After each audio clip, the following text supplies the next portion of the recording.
past it.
What's the reasoning for making separate runs? Well, it depends on, some of them are a little short to get to the box, so they have to go like this. And other ones are short, so they can go out of the way.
Must be where it's all happening.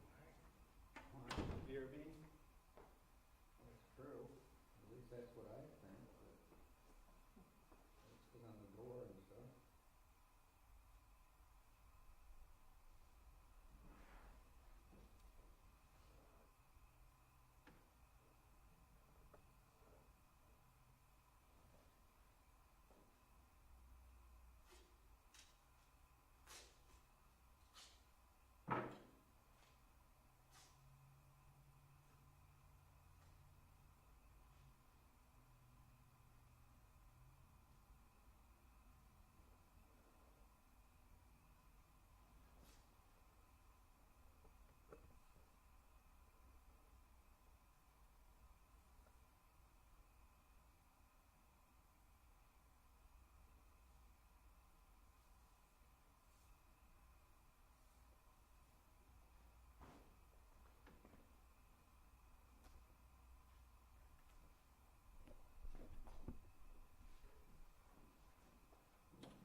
Okay,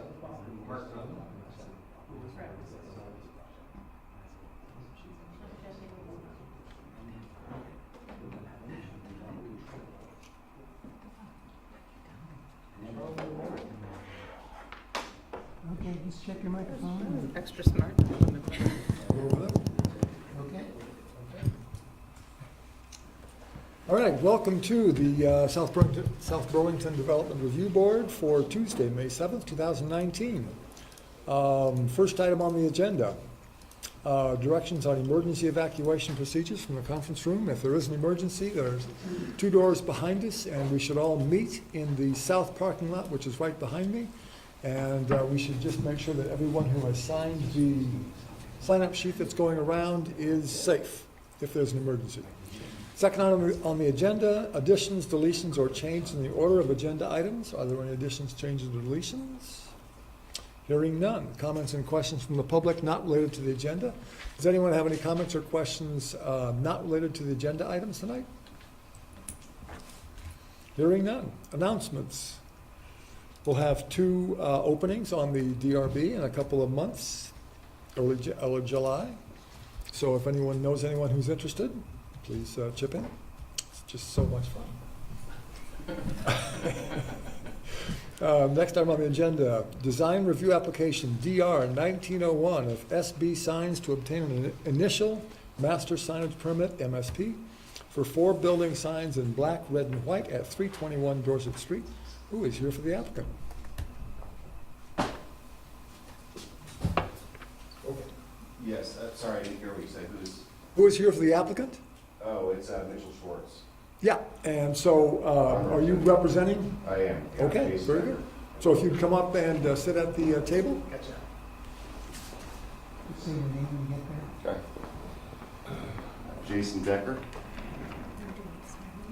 Yep. And so if you'll raise your right hand, please. You promise to tell the truth, the whole truth, and nothing but the truth under penalty of perjury. I do. Thank you very much. So if you'll describe the project to us? Yeah, it's a new multi-use building going up with 6 apartments upstairs, and then dermatology offices and exam rooms, first floor and basement, right down the corner. So I'm sure you guys have seen it going up. Yeah, And you've seen the staff comments? I have. Yeah. And so the, looks like the one comment is that we're going to need all of the... Letters capitalized. Yep. Yes. Okay. We actually have a revision showing that, and that's no problem if you guys would like to see that. So. Great. And otherwise, so there's a draft decision in there. So do you have any other comments or questions on the draft decision? No. Everything looks good? Yeah. Okay. Any other comments, questions from the board? Just a question for Marla. Is that a requirement of the form-based code zone or something? Or why is there a capital letter requirement? So it was staff's interpretation, and the board's welcome to discuss it, that in order to meet the standard requiring consistent design, the design of a sign shall consider and be compatible and harmonious with the design of the building. All signs on a property shall promote consistency in terms of color, graphic style, lighting, location, material, and proportions. And then there was a bit about the font type in another section being consistent farther down. Applicants are strongly encouraged to specify parameters that create strong consistency of shape, foreground and background color schemes, typeface, size, and installation. Staff felt, looking at the signs, that it was perhaps more consistent to use uppercase letters across the board rather than, and without making a statement as to the ones on the rear, but facing Dorset Street, it did look a little, and if you could zoom in to the Dorset Street one at the top left there, it looks a little inconsistent. You know, we're supposed to promote consistency in typeface and look and feel, but the board's welcome to discuss. The only reason I ask is we have not made that a requirement before. I can see making it a requirement that they be consistent and therefore either upper and lower or capital. But I don't want to create a precedent that nobody gets to use anything but capital letters in the district in the future, because I think that may go against people's logos or any other possibilities. Yeah, I agree. I guess in order to create a specific decision, staff picked the one that there was most of for Okay, this application. and obviously they have no problem with it, but I wanted to make sure that we weren't Yeah, creating that's a fair precedent. point. Are they two separate businesses? Yes, they are. And we actually prefer the revision to the capital letters, so. Thank you. Great. Yeah. Okay, other questions, comments from the board? Comments, questions from the public? Hearing none, I'll give a motion to close. I move that we close design review application DR 1901 of SB Signs. Second. Been moved and seconded to close this application. All in favor, say aye. Aye. Opposed? Thank you very much. Thank you, guys. Take care. Have a good night. Next item on the agenda, continued sketch plan application SD 19-10 of Snyder Braverman Development Co.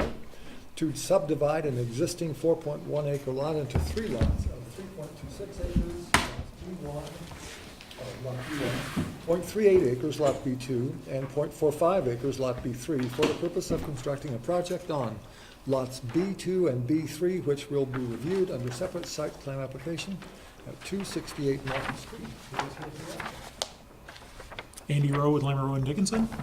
Ken Braverman with Snyder Braverman. And this is the first time sketch plan, so we don't need to swear anyone in. So, very good. So if you would just walk us through the application, please. Great. The site is located on the northwest corner of Garden and Market, which Can I is- interrupt you for 1 second? Can you pull up the other map that shows in the supplemental folder, that shows sure. all the applications? I think it better orients. I made a supplemental map. Great. It just has bubbles. Nope, the other one. The one that's up.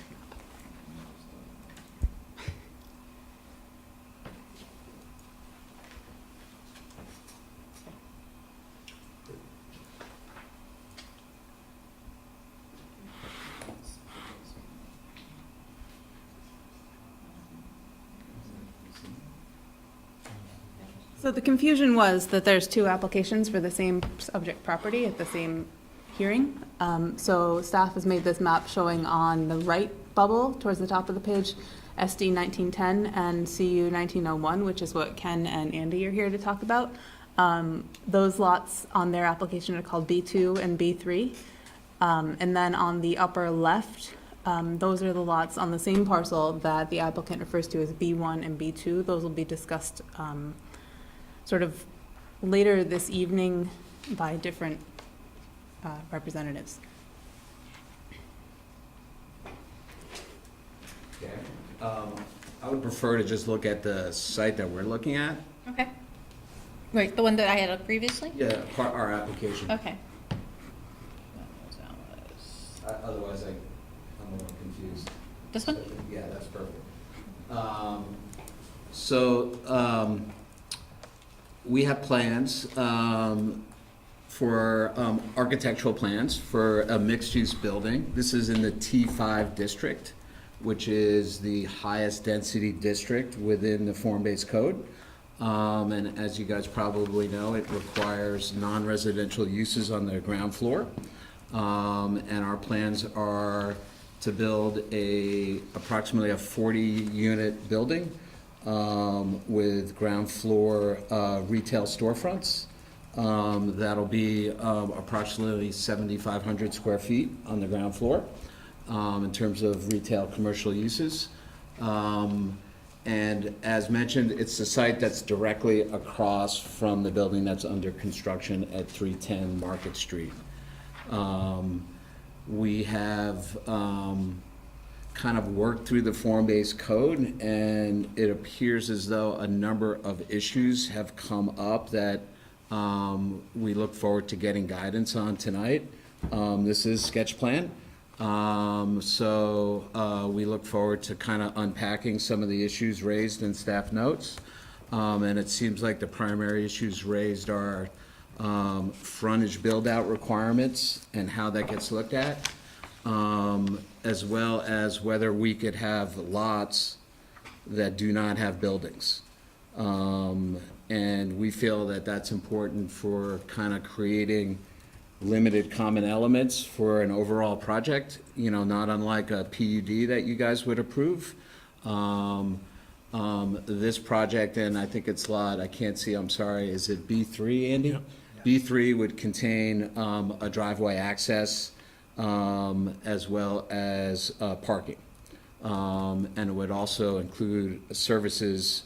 Given that these are mixed-use buildings, we need to pay a lot of attention to kind of how we're going to provide services, everything ranging from, you know, trash and trash removal to if we have restaurants and food users, to grease traps and that kind of, and trash removal.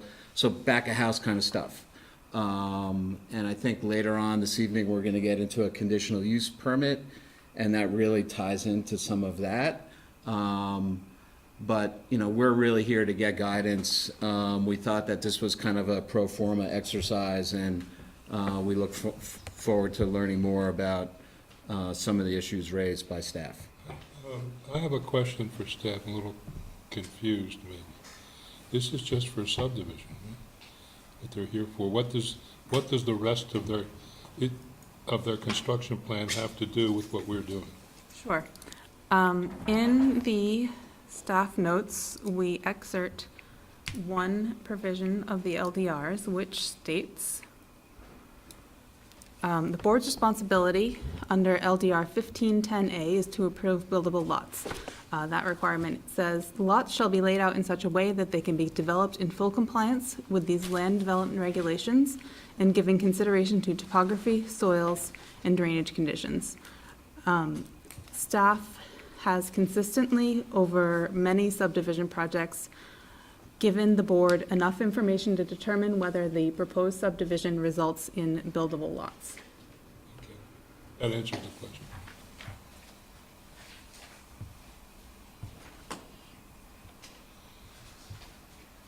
Ken, would it be helpful to open CU 1901 and talk about them at the same I time? think from our perspective, it would be great if you wouldn't mind going through your staff notes, because there's frankly a bunch of it that we don't understand. And that would be most helpful to us, if that's okay with you. Yeah. It's sketch, that's what we're supposed to be doing. Yeah, that's fine, yeah. And, you know, a lot of the comments relate also, so Great. it'll make the second time you go through it. Exactly. Yeah, so if you want to step us through these staff comments and raise questions about items you have questions on. Starting with frontage build-out, there seems to be a question as to whether or not you guys should be looking at this from a lot-by-lot basis, which was always our understanding, versus... I'm kind of going through staff comments like in a numerical order. Okay, great. We're a linear people. Okay. That is the first one. Oh. Okay, yeah, so, Yeah, I mean, maybe if Marla could just walk us through kind of how she's looking, what some of the issues are as it relates to frontage build-out, gotcha. that would be great, because we don't frankly understand it. Yep, Can you pull up the plan that shows, I think it's the second sorry, I page didn't of understand. 6B My fault. there? That you have it open already, yep. There's only one page. There's only one page. Would it be in supplemental? Oh, it's 6C, I'm sorry. 60, okay, let me go back. 60. Do you want me to zoom in? Yeah, if you could zoom into the area that they're requesting to subdivide. Great, that's fine, if you stop there, because I have some other comments.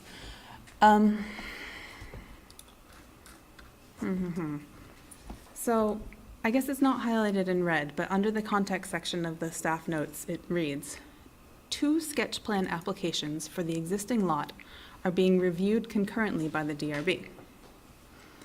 And then we showed that map. One of the things that's mentioned in a couple other places, maybe it should have come first in retrospect, is whether these subdivision applications should be combined at preliminary and final into one application because they are for the same lot. So, I have your map up for reference. So I guess I'd better save that discussion for when the specific staff note comes up because it's more well articulated there, but sort of let that question percolate as we have this conversation. First staff comment. Staff considers the applicant's requested conditional use application could result in future problems with frontage build-out and recommends the board discuss this application in conditional use 1901 concurrently. So does the board wish to discuss the conditional use application and this application concurrently? I think we already said yes. I thought we said no. I thought Frank said, John said that we should just look at this one separately.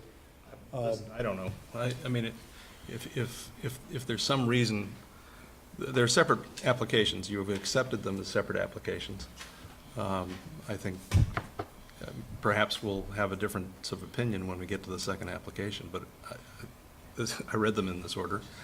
Okay. That's my take. I don't care. All right, so if we discuss just this subdivision, going to that 6C, please. Staff comment number 2. Staff recommends the board discuss whether they would allow the frontage build-out to be met over multiple lots within the same zoning district. This application shows the transect line between T4 and T5 as a thick dashed line between where it says Lot B3 and Lot B6. Thanks, Mark. There is a requirement for 85% frontage build-out in the T5. The applicant is proposing 2 lots within the T5 zone, as shown here. The first lot shows, eyeballing it, somewhere around 90% build-out on Garden Street. The second lot shows 0% build-out on Garden Street. Staff's opinion is that that is not a developable lot. Without designing the project for the applicant, we are of the opinion that the second lot, B3, would not be developable to 85% if the applicant's stated purpose that they stated tonight, which is to have Lot B3 be a driveway. We don't feel it'd be possible to meet 85% build out on Lot B3 on Garden Street. And the fundamental issue is, as I understand it, that the T5 transect zone is designed to, like, no cars. You know, we just want, me and my wife, Bill and Sandy, we just want Bill and Sandy to walk around and not have to worry about cars. And so to have a driveway in the T5 transect zone goes against what the Planning Commission sounds like it meant for the T5 zone. And so, you know, the solution in my extremely tiny brain is to just use the, so up at the very top there where it says B12, up at the very top of the map, very top, just pull that map down, yeah. So that's looks like a driveway up there. And so if the access to this parking lot were only through that driveway and there was further build out on Garden Street, that would meet this requirement of having 85% build out. So what we've got is 2 streets, each of which needs to have 85% frontage build out. And to have a fairly large chunk of space devoted to a driveway makes this lot undevelopable according to current, you know, Planning Commission designation of T5 transect zone. That's my understanding of Marla's impartation of wisdom. Thanks, Bill. I'm wondering if we're conflating 2 issues, in that I think the issue that you just laid out is really tied to the conditional use application. and the location of the driveway. I think the heart of this issue is whether or not we could have a lot that does not have a building on it. Yep. Maybe you have a lot that doesn't meet the 85% build out. Well, is it 85% built out? No, It's it's 85% frontage. a lot. It's 85% of the frontage, right? Right. So it could have a very tiny little build-out across the front of it and have the interior all be empty, correct? You mean like sort of a movie Yeah. facade? Yeah, The old nice- western town that you take down? at the end? Or CVS, we have a little, No, pergola. somehow I don't buy that that's the intent Well, of the I think- regulation. oh, no, I'm just asking if this is the case. It can't be the need- case because it's irrational. Build part out of the function. Call implies it a irrational building. again? No, just your idea is irrational. Well, John, that's exactly the conversation staff had, and we actually said, and John's going to say, and then we said, and then John's going to say that it's unrealistic to expect them to build a building that's that size. And I don't therefore, think that's the case at all. I don't have a problem with saying that it should be 85%. You put it in the transect, and if they moved their driveway up onto the edge of the transect line, you'd get the 85%. I mean, if they moved the building, if it was an L-shaped building, it would work. if it's an L-shaped building, that puts a building on 2 lots, which would not be Yeah, here's, allowed. That's not allowed? here's, this is this lot. Then there's a problem. Unless they re-subdivide, and unless they don't do this subdivision, but make a subdivision that has the L in it. I think one of the challenges from our perspective is there's lots that are created for planning and zoning purposes, and then there are also lots that are created really for legal purposes in terms of community planning.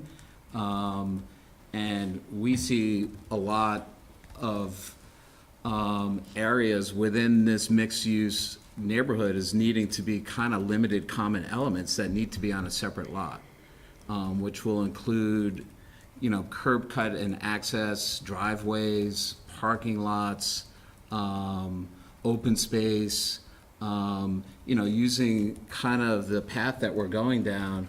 There's a lot of open space requirements within the zoning that actually require frontage on a public street. So in the Well, how T5, would we open meet space the- can be off-site. Excuse me? In the T5, open space can be off-site. Well, but the same logic will apply to T4. Well, right now, we're talking about the T5 issue, though. The T4 issue, we can talk about that one next. No, But I think it comes down to whether it's in T4 or T5, where does Article 8 require that a building be constructed on a lot? Why can't you have a lot that does not have a building, and therefore the frontage build-out requirements wouldn't apply? Because Article 8 specifically requires that 85% of the frontage be built out. Agreed, and it would be for... And so if there's frontage, 85% of it must be built out. It's not 85% of it, if there is a building, must be built out. It's just 85% of frontage must be built out. but that runs contrary to a bunch of things that are in the zoning, including open space. Which in the T5 can be off-site. Can be. It can be. It doesn't have to be. Well, maybe it does. If you put the two, if what Marla says is true, sounds like But it. wouldn't this apply to other zoning districts as well? Like, this is just... Although, if you take the suggestion of reconfiguring your lot and making an L-shaped building, you have open space, you have space behind your building as open space. Why is it that the building can't be built on 2 lots? So this is Frank's age-old issue of not meeting setbacks and lot coverage issues. But this is, But they could combine lots pretty easily. Yeah. Okay, so that's not really an Can I issue. ask a driveway question? If there's already a driveway drafted in coming from above, why do we need another one coming? No curb cuts in But that there's- area, right? Well, there's already one at that B12. Why do we need one lower down? Part of it is visibility, marketability, and kind of property management considerations. When one thinks of these buildings as mixed-use buildings, and there's a store owner that owns a store or is leasing a store, you know, on B4, which will have a mirror image building. If he needs to explain or she needs to explain to their customers that you gotta go past the store, make a left onto Garden Street, go all the way down Garden Street, then make a left, and then go all the way back down and around to figure out where to park, we thought that it would just be a much more efficient use of land to do as proposed.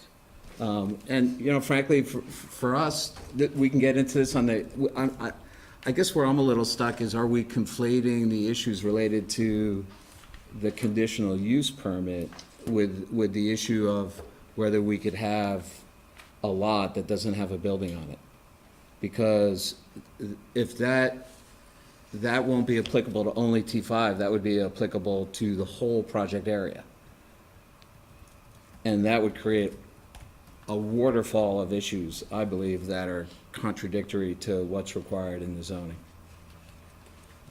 You know, whether it's a green, a pocket park, you know, we can go through some of the open space requirements, but many of them actually require that they have frontage on a public street. So it'll be really difficult for us to build a park because it'll need to be on a separate lot. And if that lot needs to have a building on it, well, then it can't really be a park. Does this rule about the build out of the frontage apply across the board or only in the T5? The build out of the frontage in T4 is a smaller number. Instead of 85%, it's 70%. So, and theoretically, in T4, you're allowed more driveways and so on. Right. But they have a number of interior lots in this space that are in the T4. So if you pick lot B7, where do you put a building on that lot? It doesn't have frontage. You bring up an excellent point, which we did not discuss as part of this application, because this is what was called a future subdivision plat. Staff felt that that was problematic as well, but since that wasn't the subject of this application, declined to. But it goes straight to the heart of Ken's question. If every lot has to be built on, are there lots that could not be built on? Yeah, so there are a few lots that are not buildable in the transect zones. Those are the wetland lots, and those, the board has already approved subdivision of some of those lots without plans for build out. Well, wait a minute, these lots are not, I mean, God didn't draw these boundaries, correct? These lots are of your devising. Right, they don't exist, most of them. So it seems incumbent upon the applicant to plan his lots so that he can comply with the requirements of the zoning, not the other way around. If you've got a lot that you've designed in a way that can't be built on, your complaint is not with the zoning regulation, it's with your lot design. So if we were to take the lot and, as suggested, make it an L-shaped building, would we be able to subdivide lot B3 and have it not have direct, you know, have it have just a small amount of frontage, like make it a flag lot? I don't know, How would that work? What's the purpose? To provide parking and services that would be limited common elements within an overall master plan development. I think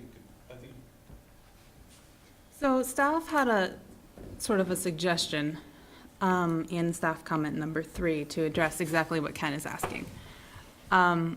Because of what Frank just said, the lot as it exists today is one big lot, and it's up to the developer to determine where they want to put those lot lines.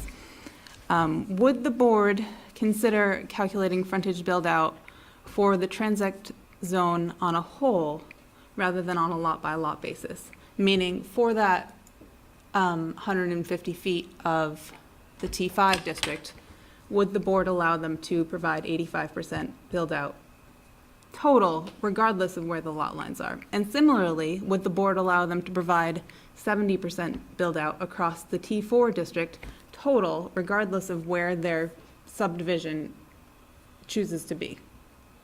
Well, it kind of depends. Unfortunately, I don't have a grasp of the language of the regulation in front of me. I think it would turn on what that language is, how explicit it is about. Well, I think what Marla is saying is that it gives us the flexibility, and I'm just interpreting Marla, not really interpreting the language. But I think Marla is saying that it gives us the flexibility to say, yes, we can take that whole Garden Street, the whole space within the dotted lines, and we as a board can say, as long as there's 85% frontage build-out across multiple lots, we can say, yep, that's okay. Well, and I'm saying, I don't know whether we can say that until at least I have Sure. looked a little more carefully at what the language is in the regulation. And do the lots have to be in common ownership in order to do that? Not necessarily, I wouldn't think. I mean, is that what you're saying? Well, if they Right. don't have to be in common ownership, that's awkward, because then you're making maybe an unreasonable imposition upon the next developer. I guess they would have to be in common ownership at the time the calculation was made. Right. Right, so for in this case, it's sort of a trapezoidal lot today. It's one big lot. If they demonstrate 85% in the T5 and 70% in the T4 across that big trapezoid, are they then free to break it up however they need to? Well, as are long they as in that 85 control and of all of 70. T5 and all of T4? No, but they are this of T5. all of the frontage on Garden Street from where Delilah's cursor is down to Market Street. And along Market Street to the future proposed street. No, not quite No. that far, to the edge of, yeah. Right there, right, yeah. This recommendation confused us a little bit. I think we understand where you're trying to get at, and I think that may be helpful. However, we were a little confused as to, is there language within the existing zoning that contemplates that? And that's my question. Yeah, our interpretation was that it wasn't specific either way, but it is an interpretation, and I would encourage you to look at the specific language yourself. Well, my concern is the common ownership, and if we said yes to this today, and the next 2 or 3 lots are fine, you get to that last lot where it needs to be 100% or something, and how are they gonna access, and Well, that's their, but I in understand. principle, that's their burden to devise, to think through, you know. Yeah, I hate to see somebody buy it and not quite figure it out. Well, then they sue these guys. Yeah. I guess in that scenario, when you got to that last lot, would you be obligated to construct a building across the entire frontage in order to meet the, If that's how you lay it Provision. out, yes. So maybe in this interpretation, and this is a suggestion, not necessarily the world's best idea, but in this interpretation, would the board want to see the full subdivision plan across that frontage in order to make that determination? That would help me visualize it for sure. Yeah, Right, that would be helpful. right. Right. So, and I don't know, Frank and John, what do you guys think? And I apologize to you guys, I put myself at a disadvantage because I don't know, I really need the language of the regulation. I need to look at it, I need to study it and come to a determination for myself. Understood. I'm sorry, I'm No, not. we respect that, 100%.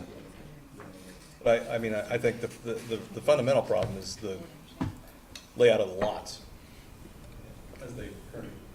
As they currently exist, which has B1, B2, and B3, right? That's, B1, 2, and 3 do exist right now? Or is that what we're talking about today? We're talking about B2 and B3, really.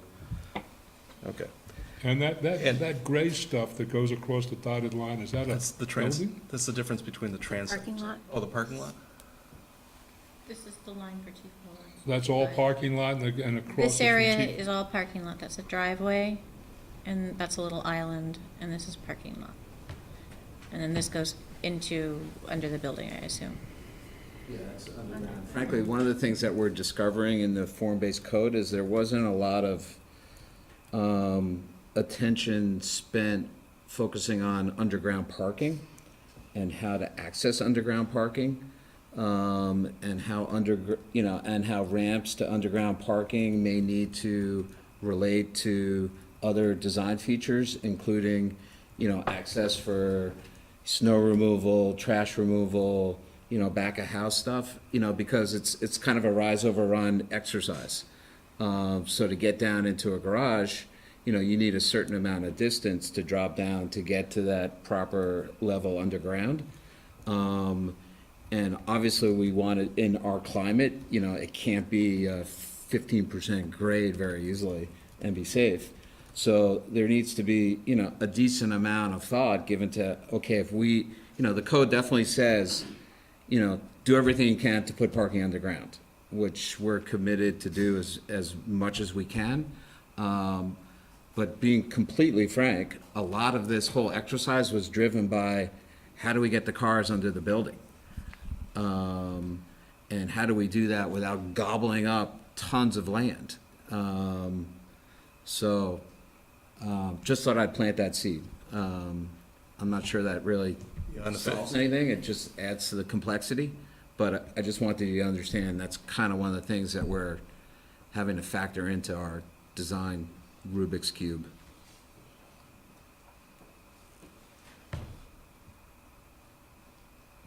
So what it feels like, the desire was to have a Church Street-like place. But they ain't no underground parking at Church Street. So, We like calling it Main Street. thank you, very good, The form-based code committee referred to it as Main Street. thank you. Main Street, not a Church Street. Yep. But you're right, once you talk about logistics, because we're not gonna have the high foot traffic for a few decades anyway. People who live right there and only access the place by foot, we're gonna be dependent on car traffic, and that's gonna mean that you need a place to put cars. And so that is why we've got a logistical problem for several decades of putting cars underground. I would take issue with the several decades. I mean, part of their application is to build 40 units of housing on this lot. True. And, Yep. Howard Square is 60, close. right. So Yep. there's lots of dwelling units going in. But the average Vermonter has a car, because the average Vermonter needs a car, and that's why they're having to build the underground parking and put the parking in the back. Otherwise, you just have one big bike rack and you'd be all set. And that can't work. Don't tempt us, John. Yeah. I'm kidding. All right, well, I'm hearing that this feels like a good discussion because we're figuring this stuff out. This is an extremely important part of the city, and we're really grateful that you guys are part of this process. And and I understand that you're working with Planning Commission on several items to be adjusted in this in the future, so that's also great. So I apologize for kind of stumbling around on this because we're just figuring this out along with you. So sounds like, Frank, you need to have some specific language that Marla's gonna help pull together on whether we can have over several lots meet the 85% frontage build-out. Well, I mean, I need to do more than that. I'm not gonna ask Marla to be responsible for giving me the appropriate language. I'm gonna have to read the section, the whole Well, chapter. And as Marla says, it's over several sections, unfortunately, so. it's Yeah, a lot of reading. and I think we have to address the fundamental question that's been raised a couple times, which is, does every lot have to have a building on it? Right. I don't know the answer to that yet. But as Frank said, it's on me to get the answer. And if it, I mean, there's a lot of things to speculate about. For example, if in one section it appears to say you can't, but that the rest of the applicable chapter says you have to have open spaces and they include frontage, in some fashion, then we have to reconcile the conflict, and you reconcile it according to rationality, and they might prevail under that circumstance, but that's all speculation, because I don't know how it's written. But that's just a possibility.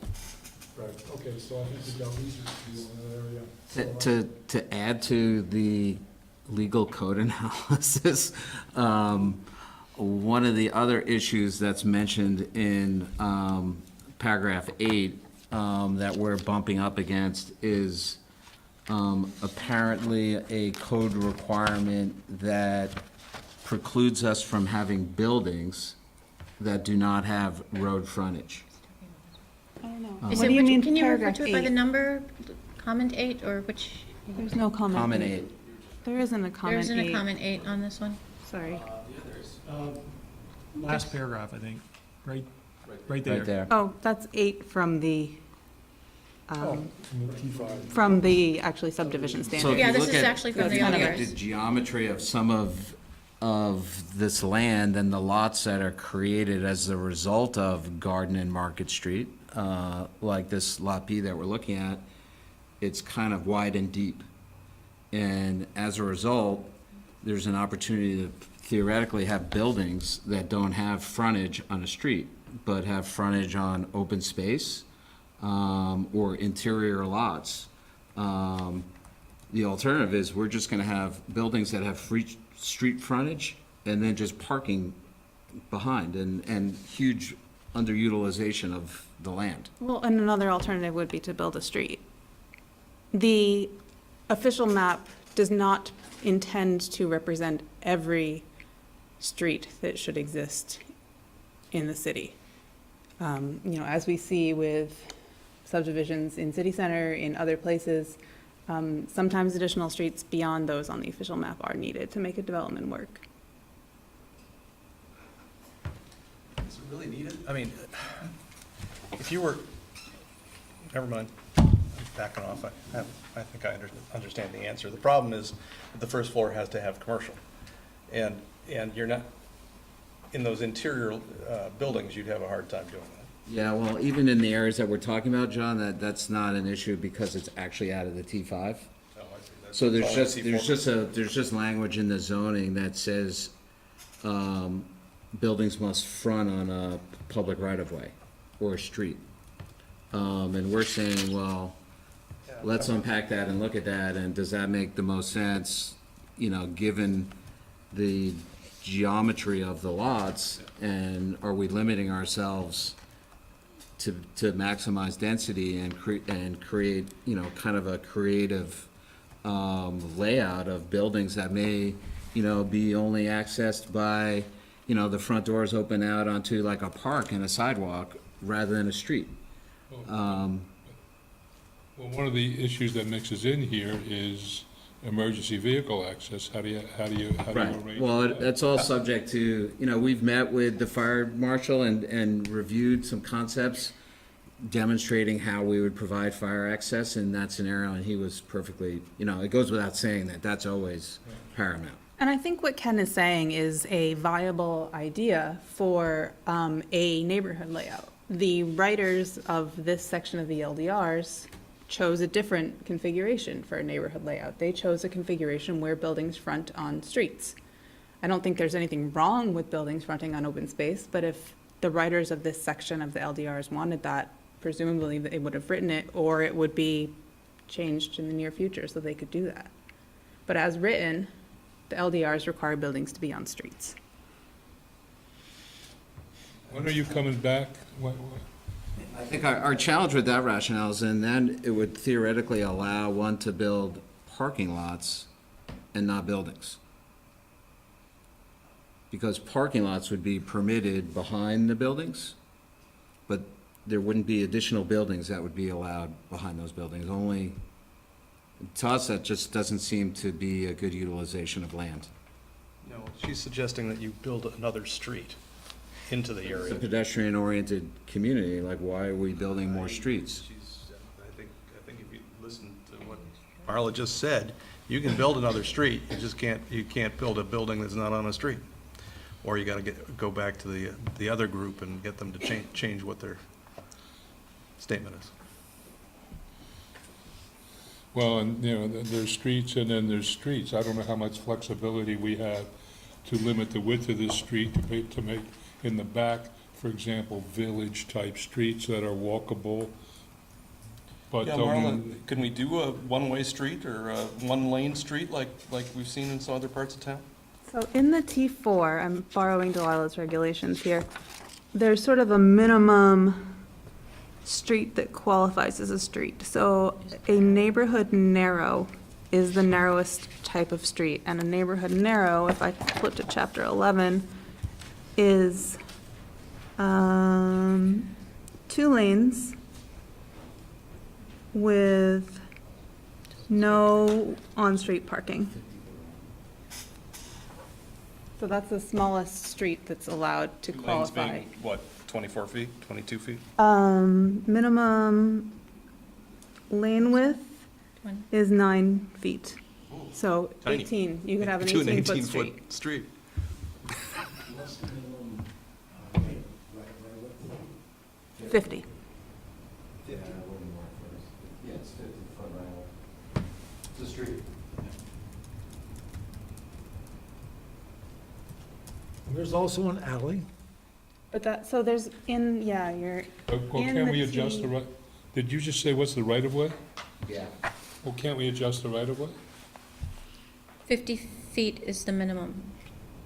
But and we don't have any ability to adjust that? I haven't looked into that question. Pardon? I haven't looked into that question. Because if you can build an 18-foot street, you know, the point of a 50-foot right-of-way, that the whole purpose of that is to allow a villagey sort of feel, or a walkable feel. What do we need the 50-foot right-of-way for? So, Yeah, the board does actually have ultimate authority on deciding street type in the transit zones, so that's worth looking into. including the right-of-way width. I don't know. But, I mean, we should try to answer that. Yeah, we've got it written down. Pardon? We were gonna ask, yeah, noted. Yeah, if you could just have something that cut from garden to that future public street, and it was 20 feet wide, that'd be reasonable. You're gonna need that kind of access to parking lots and so forth. I mean, your parking lot main lane is gonna be over 20 feet wide, right? Just to be able to back up and turn around. So, Like, if you look at this concept, and again, this is just a concept, but the idea was to create, essentially a park here and have residential units that opened out onto that park. But these buildings theoretically don't front on a public street, so we couldn't build that. but if you went from your left, Yep, where the future street is, right up near the corner there, no, not that way. Yep. Come straight across, like across your parking lot, and hit Garden Street with a 18 or 20 foot, yeah, like that, with an 18 or 20 foot street, you would have accessed two of the buildings you're talking about. One of the buildings could wrap around the corner and be L-shaped. You could probably make that happen. right, we would end up losing all the parking in the center of the site. Potentially Yeah. do some. Yep. You know, alternatively, like, there could be some access along the school property, that, you know, is probably best left alone for the moment. Yeah. So Bill mentioned that alleys are a possibility. Yeah, so there's a minimum in the T5 and T4 BES table. There are permitted street types. That's in Article 8. And so the smallest street that is permitted as a street in the T4 is a neighborhood narrow. But in the section that discusses alleys, which is 804F, it says alley locations and dimensions are not fixed, but shall be designed to accommodate the alley's purpose. So I don't see that as having a minimum width. So what page are you on right now, Bill? He's on 96, 97? But doesn't the T4 BES standard table identify an alley as not a Right. Yes. permitted connection but not a street? The building has to be on a street, so while you could have an alley, the building's frontage on that alley wouldn't meet the frontage build-out requirement for a street. My sentence is exactly. Short-sighted, to say the least. Put a trash can back there. Right, and essentially, the access that's being shown on this plan would function as an alley. So it provides the access component, but doesn't provide the street component that you would need to have a frontage, a building front on it. So Well, this, we're having a bit of a circular argument, because if we put a public street through, like John suggested, through the middle of that property, well, then we would be required to have either the 70 or 85% street frontage. So we would have to have buildings along that street, Both sides. both sides. You know, like, Well, then you'd have to readjust all your lines. So the LDRs are set up to, in some opinions, possibly mine, dictate a specific form in a slightly oblique way. It may have been more obvious if it had been written slightly differently, saying we want you to build lots of this size with buildings of this size fronting on streets of this size. What it does instead is it has all these sort of small regulations that accumulate to dictate a specific form. And the board's discussion now is exactly what happens when you put all those pieces together. You find that there's only one or two options that meet all the rules. I wonder if there's a way, well, again, this is speculation, so it might be just burning time, but to construe street for the purpose of what we're talking about, which is how much you got to cover. To construe the buildable front, how the 85% rule, so to speak, to apply only to existing streets. and not alleys, which is a separate term. So I think Must that goes allow- against the intent of this chapter. And I don't know that that's the responsibility nor right of the board to find loopholes to go against the intent of Article 8. But I it don't is the know about that. responsibility of the board to determine the intent. Yeah, and staying on the alley section for a second, the first sentence in it is, alleys are encouraged in the city center form-based code district to minimize curb cuts and to provide access to parking and service areas behind buildings. Isn't that what we're talking about? But then in And the then it says there's no T4, minimum size. but in the T4 BES table, which is on page 128, the street connection types which are permitted in the T4 says alleys are permitted connections, but they do not qualify as a street. Okay, so then the lot frontage doesn't apply, because they're not a street. Right. But all buildings must front on a street, so an alley doesn't count. And that's what we're talking about, though. We want a street that doesn't have to have frontage.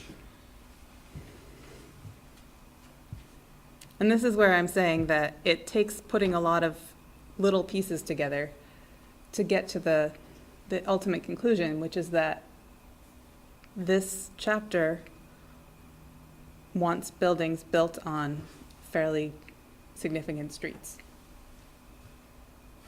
And my question is, does it allow for the building of streets that are not so significant and therefore to which the 85% rule doesn't apply? And I don't know the answer to that until I read the chapter, but the broad impression I'm getting is that it's very difficult to meet all of the facial objectives of the chapter. Right, without And a having whole lot things of come out exactly the way that writers envision them. Yeah, I agree. Pardon? I agree. It's very difficult to do that unless it So comes out in precisely what we have exactly to torture, that we have to go through, is to construe the thing so it's at least coherent and is reasonably within a rational intent of the drafters, as opposed to some other intent that would lead to an irrational result. That seems to be the task that we have, because we can't rely on the black letter of what's on the page without construing it.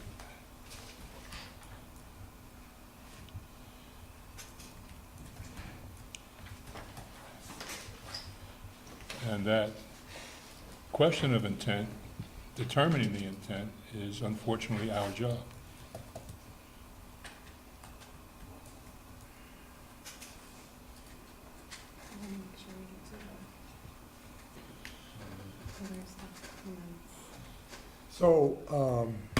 So we are going to do some research on language and find exactly the box into which we are painted. And so let's move on to staff comments number 4 and 5, if we could.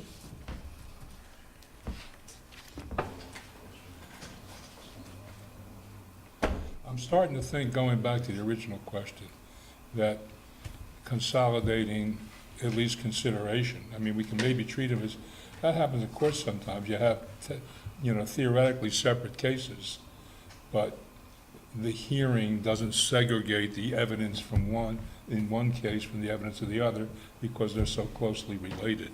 And my thought is that that's how we ought to be taking evidence here, because I don't know how you separate what's relevant to the conditional use from what's relevant to the subdivision, the way this is going. Right. Am I making sense to anybody? Sense to me, yeah. Brian? Oh, yeah, I agree with that approach. How you guys feel about that? We feel that makes a lot of sense. And if we could also ask that you guys take a look at the question of whether every lot has to have a building on it, Right. that'd be great. Yeah. Yeah, I would just sort of caution both the board and the applicant to not get too excited about that idea. Staff is pretty confident in this one. Okay. So do we want to move on to 4 and 5? Staff comments 4 and 5? or So do we I wanna- think 4 is pretty Okay. relevant. So SD 1703, which was a subdivision before my time of the Allard Square lot, said that at the time, no approvals for land development on any portion of the parcel identified as Lot B on the subdivision plat, which is the parcel we've been talking about, the existing one, may be issued until the planned street shown on the official map as crossing Lot B is subdivided and offered to the city via an irrevocable offer of dedication. Can you switch to the 6B, please? So the planned street goes up and down. Nope, not there. Is that right? No, I'm sorry, you were right the first time. It's here. So that condition requires that be subdivided prior to land development being permitted on any portion of Lot B. Wanted to bring that to the board's attention, that we can't permit any land development to happen until that is subdivided. Fortunately, staff comment number 5, the next application that we're hearing tonight proposes that subdivision, which is a sort of further reason to require them to consolidate the applications for subdivision for Lot B into one application.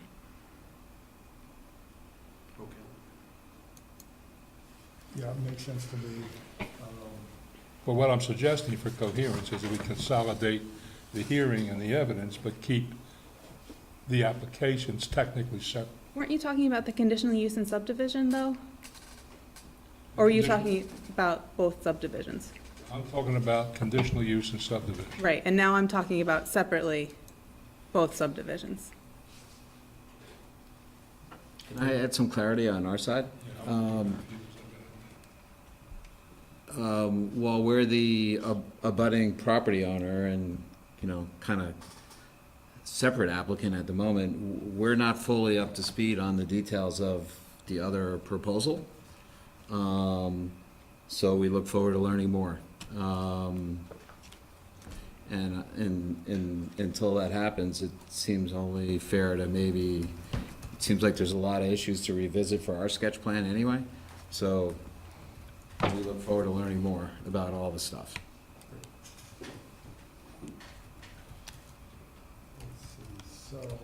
So further to item number 5, just to flesh this out, and I take your point, Ken, and I apologize for beating a dead horse, but I just want to finish the points that are made here, because I think the board's going to need to think about it later when we do get to that point.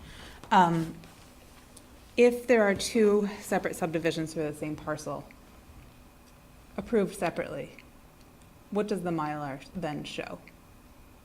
And it's owned by the same, obviously it's one parcel, it has the same owner. If you subdivide off southeast corner, then you subdivide off southwest corner, which Mylar shows existing conditions as one lot and which Mylar shows existing conditions as a subdivided lot?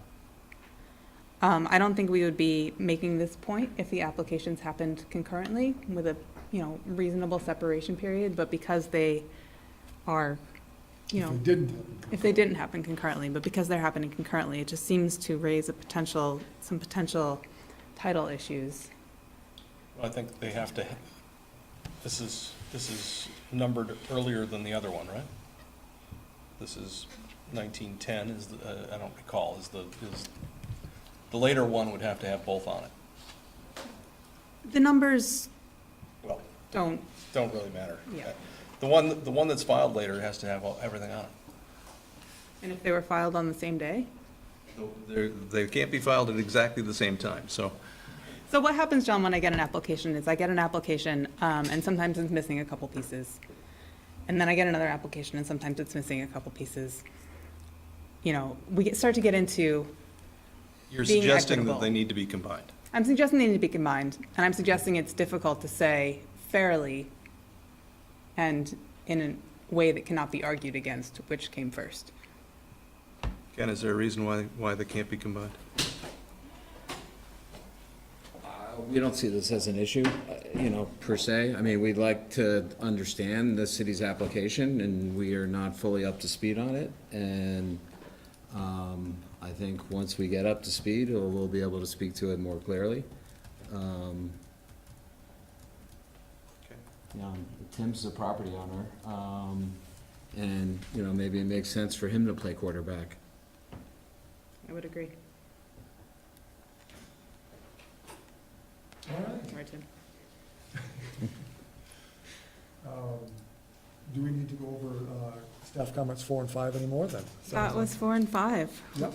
If you want to move on to the conditional use, which is application, or agenda item number 7A. I guess, should we make a formal statement as to what we're doing next? Are we continuing them? And Would you public, like to be continued? Would you like to come back, so hear a little bit about the city's plans, and then come back and talk Sure. together? That'd be great. So we'll continue this, pick a date. don't you need public comment? Right. That works.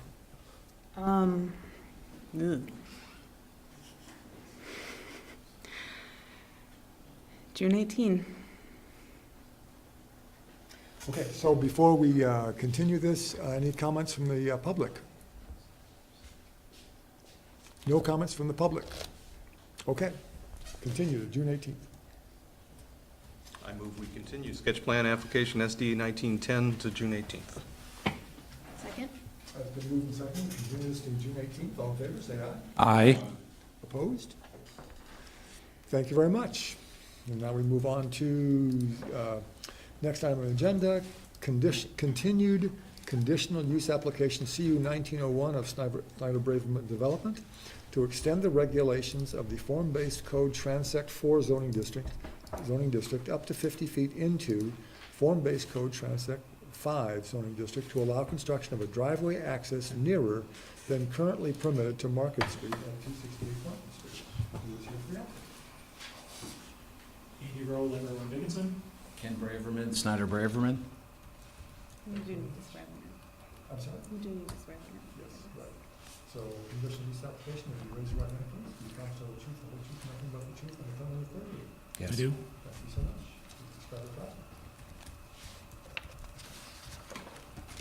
just want to dive into those only? Yeah, we could just dive in. I think the background really that we just talked about applies to this, very, There's just two staff comments. one thing that I would like to stress that we maybe didn't talk much about is that helps to kind of create the dynamic by which we're requesting this permit is there are no curb cuts allowed on Market Street in T5. So that kind of increases the need for adequate access and curb cuts on both Garden Street and on the future School Street, we'll call it, in order to access this central block area. And given that there are no curb cuts along all of Market Street, that's really creating this dynamic where we need service alleys and ways to access the rear of these buildings rather than have to drive all the way around, whether it's with garbage trucks or with, deliveries, or down the road. I mean, a service alley, was clearly contemplated in the code as being an effective way of servicing these types of buildings, and we would, like to work through that with you guys. So the first staff comment refers to maybe something that's just slightly unclear, because the wording appears to imply that the 50 feet would apply all the way across the whole lot into where the city is planning. Is that the intent? No.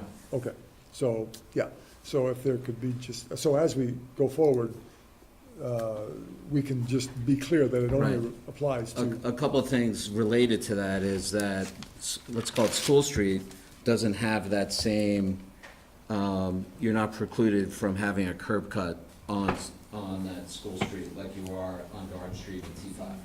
So that takes that issue kind of off the table. And then, so long as we reserve our rights to come back if we need to and have a similar discussion in the future, I think we're totally, that wasn't the intent. Okay, yep. Okay on that? Staff is good? Board's good? Okay. Next staff comment. Let's see. Staff considers the proposed zoning adjustment will have an effect on the character of the area by allowing a curb cut within the T5 on Garden Street, not be permitted except for the requested change. So staff recommends the board consider the potential effect on of this change on the purpose of the T5. So if I take off my, strict rule interpretation hat and put on my make it work hat,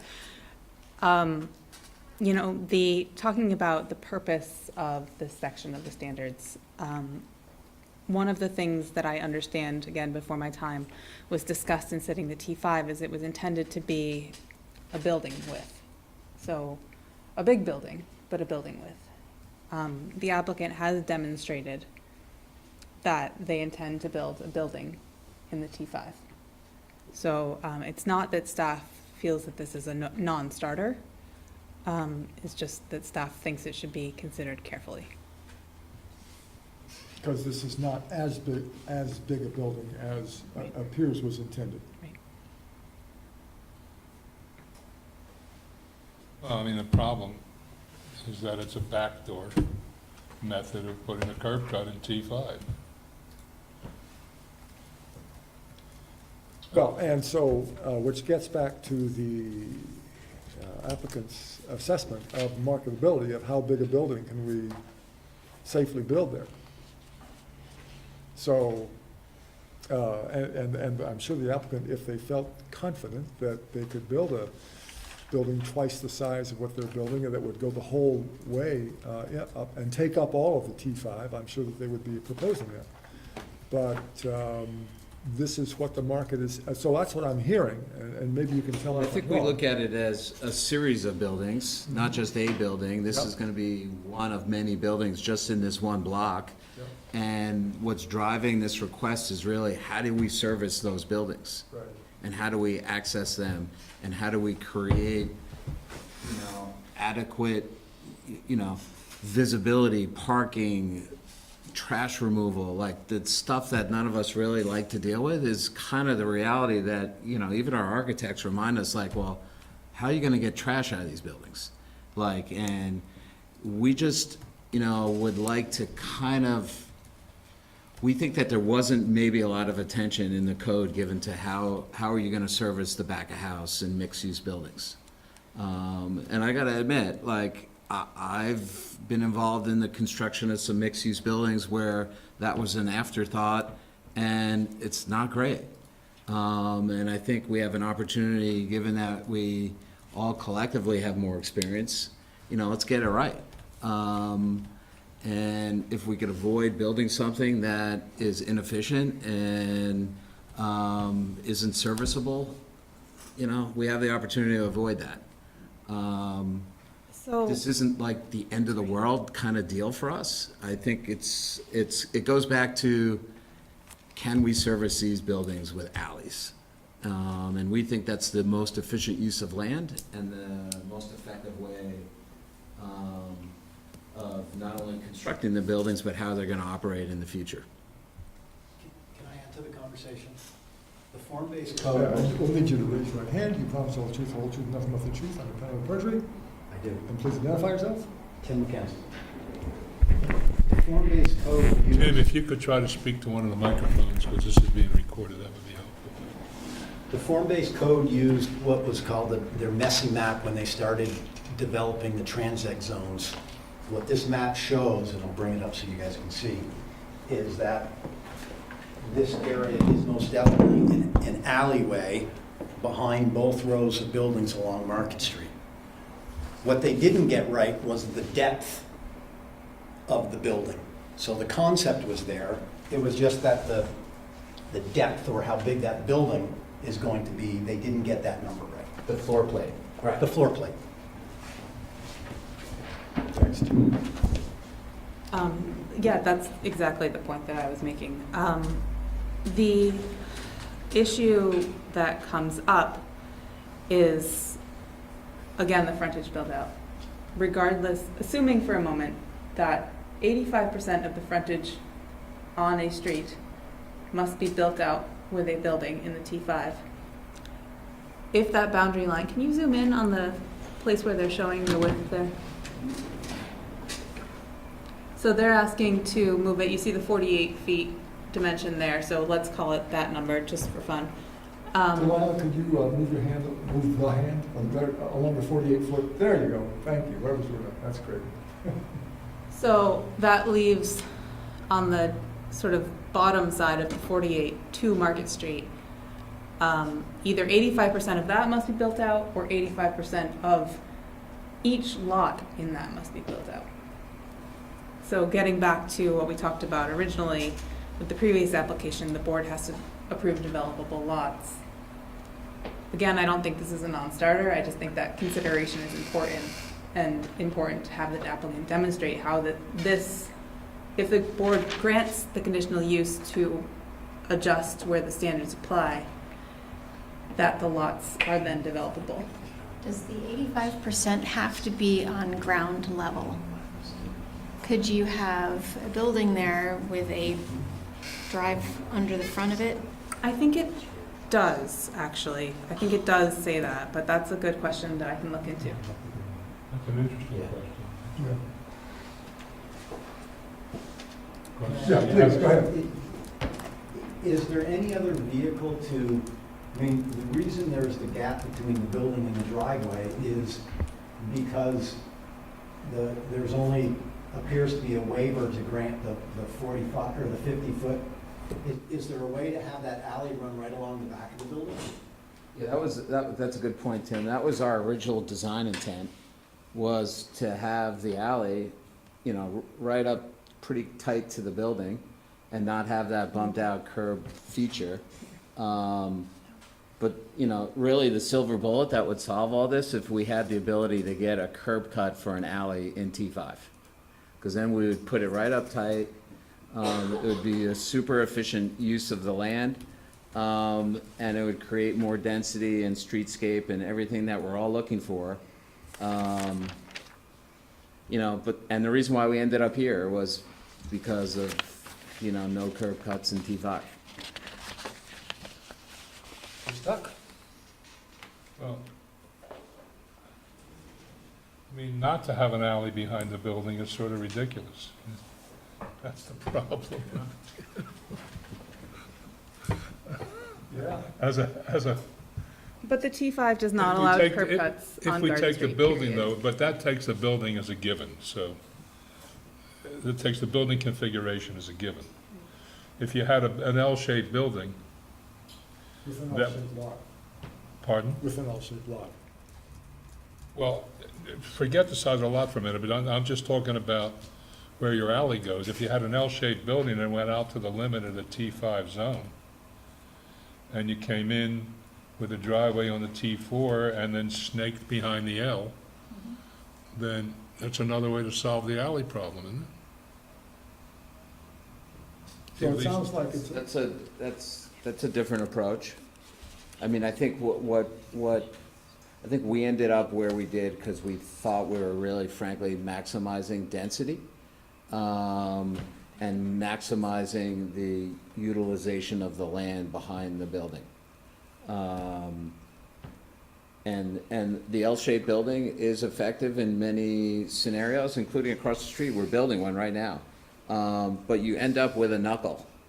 And the knuckle, you know, there's some things about a building with a knuckle that aren't very, it's incredibly inefficient space architecturally.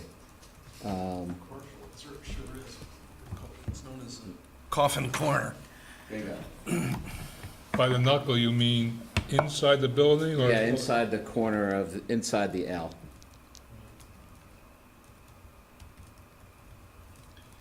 For retail, it's where everybody goes to die. That's why it's called the coffin corner. It would give you more of a run at the end to get your cars in, the underground Well, garage. But you're not looking for it's not the whole transect that forbids a curb cut, is it just Market Street that forbids a curb cut? Market and T5. Garden. T5. And Garden, no curb cut on either? In T5. T5, you can have them in T4. So if they went 40 feet to the, I don't know what direction that is, north? Is up-ish, yeah. Up, they would be in T4 and they could put it in. That's the dividing line. It sounds to me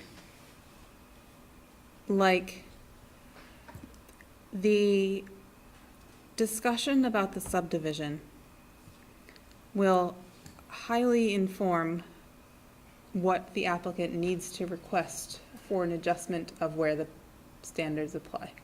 They may need to ask for 50 feet, they may need to ask for 10 feet, they may need to ask for 0 feet. But in order to solve the other problems, I think what they need to ask for may change. Does the board have a fundamental issue, pretending for a moment that all of the other things were solved, with moving this? And can the board say, yeah, if you show us a proposal that addresses all the issues related to the subdivision, we're probably okay with this? If it's a conditional use and it meets the conditional use standards, sure. So the conditional use standard that I think is most applicable is the one about the character of the area. Right, but that's the most subjective. Right.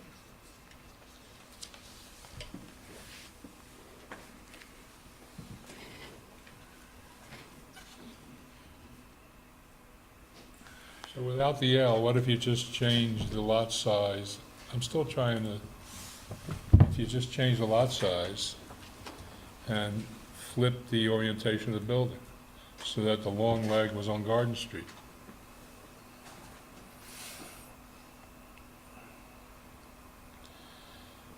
and you still have to have a building on Market Street.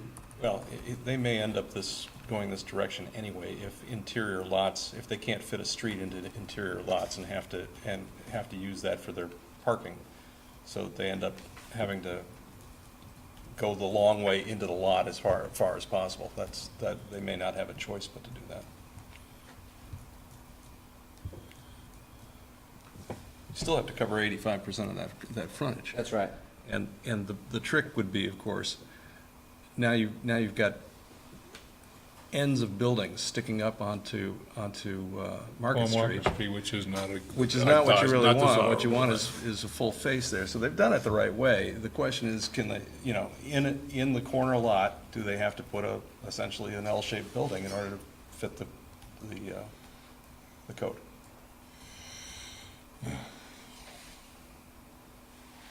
So unless the planning commission comes back and says, yes, you can have curb cuts in T5, it looks to us now as though you can't have curb cuts in T5. So even though, I mean, what you're saying makes a ton of sense. But the board could allow what they've shown, which is to adjust, notwithstanding all of the other issues, is to adjust the applicability of the T4 standards to allow the curb cut that they've shown, Right, because it's within 50 feet of the boundary. right. How does Church Street work? I don't think there's an alley or an opening for 4 blocks, isn't there? Really? Next to At the, the top Drive- there is. Vehicles can drive on Church Street Yeah. early morning. next to the firehouse, but. No, up at the top too, to get behind Tina's, for example, there's a alley behind there. My wife and I know it well. Yeah, but not an access onto Church Street is what I'm saying. No, not a church. That's what I'm Street, right. saying. You got the whole frontage of Church Street, it's solid wall. Yeah, but commercial vehicles can drive on Church Street in the early morning hours. Yeah, there's alleys all throughout Church Street and downtown. Behind Right, the but I mean, front. think of Church Street though as Market Street for a moment. Somehow Church Street works with no access for a vehicle from Church Street Mall to the back of a building. You gotta go basically down Cherry or. But it only works because there is egress. There is access for trucks and cars in the morning on Church Street. So that all the trash, a lot of the trash is picked up that way. A lot of the deliveries are made that way. There are trucks going up and down Church Street first thing in the morning. Well, and Joe- Market Street's not a pedestrian mall. There will be the ability for vehicles to drive on Market Street So all the time. you need to then plan for that kind of trash hauling, which is very, very manual. And It's- first thing in the morning is probably. and it's what loud. it wants to be, yeah. Yeah, and you're really trying to have lots of residential. I think Ken's right about the way he's trying to go about it, because he's trying to make sure that he has the services in place so that the residential is, so the mixed use makes sense. With the alley in the back, is what you're saying. Alley in the back, parking in the back, trash in the back, Right. So the service. question with the conditional use is whether to allow that alley to be 48 or 50 feet closer than the T5 zoning district would You don't want normally. your garbage trucks backing up in early morning hours if you've got residential. That's a city. So, the sense that I'm getting from what Frank and John and Jennifer just said is that, the board, that half of the board at the moment is sort of amenable to the idea of allowing an alley, and if a conditional use is what it takes to allow an alley, would it be fair to say that that's okay? Well, I guess, let me just say, I have a problem with the, and, no offense, I haven't gone through all that you have to figure out how you want to lay this thing out. But I have a problem with how you've subdivided it to begin with. And it seems much more natural to me that the subdivision between the T4 and the T5 is where your lot line would have been. And if you had taken that alley and pushed it up against the T5 line because you needed to, then I wouldn't have had a problem with it. But you've left this little, I think if I'm looking at it right, what lot is that that's along Garden Street? It comes down to roughly where lot B6, is that what I'm saying? Yeah, comes down to where the new alley comes in. Why is there this flag lot to begin with? I think the concept behind that lot was to put parking and access that'll be serving Multiple. multiple properties on its own separate lot. So it wouldn't be controlled by the ownership group of that one Of building. lot 6, and it But gives, it would be a gives lot limited 6. common element to a larger project that's shared by multiple buildings. And we just thought from a legal perspective that that was gonna be the cleanest way to do it, because each one of these projects will have a separate, technically ownership entity. Is there any reason why it doesn't come even, well, 50 feet is the reason? That's really the only reason why it's set up that way. Otherwise, you'd come all the way up to the building, extend lot 6, B6 down, and have better egress and access. Correct. And doing a little 20-foot or 30-foot L doesn't make any sense. Right. Yeah. Yeah. And I get it. making the building bigger doesn't make any sense, making it bigger, you know, Just deeper without the L? deeper without the L, yeah, that cuts off too much parking. Constructability, Chris Snyder Home, Snyder Braid Room. And you promise to tell the truth, whole truth, nothing but the truth. The constructability of the buildings at 67 feet is already sort of pushing the envelope of what the typical depths are for parking garage scenarios. Oh, Otherwise, you have to go a full, almost 2 bays to I get gotcha. the So it's really the actual parking loop. garage that's driving it? Yes, Gotcha, oh, okay. it's top of it. Yeah, I get it. The question is, I mean, right now, they're coming in on the end, and they can flip to both sides. If you're gonna make that curve, that turn, now you've got a width issue, there's a whole lot of reasons of getting underground. But, I will say, I've been in a building recently, that my daughter lives in, and it's residential, where the underground parking was actually under the parking above, and built on top of it was some type of amenity. It happened to be built up in this case, so that the amenity counted as building, and might take care of your 85% issue. So you could come around the L, not necessarily, I mean, you'd be building more underground parking, but I understand the city's ready and prepared to pay for it. That's what Kevin said to me. So if you could get the city to pay for some of that underground parking, you might have some ability to put some type of amenity that comes around the corner and takes care of your 85% issue. A beautiful thing. Wouldn't it? How high does the building have to be in order to be considered a building? Does it have to be a certain number of stories? 2 stories. 2 stories.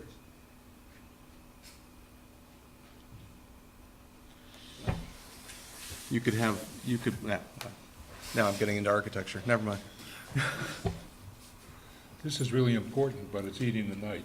Yeah, So this is the does night. the board want to continue this because it's tied to the other one? I do. Yes. Yeah, I guess I would say that I'm inclined to try to figure out how to make this work for them, Right. because nothing else does. But you're willing to play around with the lot configuration? Yeah, we have an open mind about this. I mean, we're here for sketch plan, well, this isn't sketch plan, but we were here for sketch plan before to get this kind of guidance, so we look forward to working with you guys on it. Great. Okay, I'll entertain a motion to continue to June 18th. Public? Can we now build into the motion to hear all the evidence, to conjointly with the I don't think you need to make a motion. We'll just do that next time. All right, so we'll hear them both together next time. Public comment before we continue? All right, hearing none. I move we continue conditional use application CU 1901 to June 18th. Second. Moved and seconded, we can continue this to June 18th. All in favor, say aye. Aye. Opposed? Thanks very much. Thanks.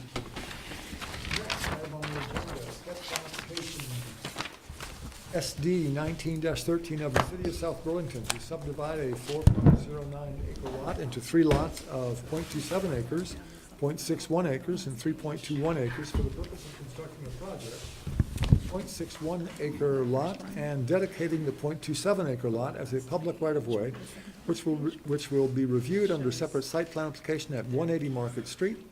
Who is here for the applicant? Andrew Bolduc, City Attorney. Paul Bover, Engineering Ventures. And this is a sketch plan application, so we don't need to swear you in. Any conflicts of interest? Anyone has?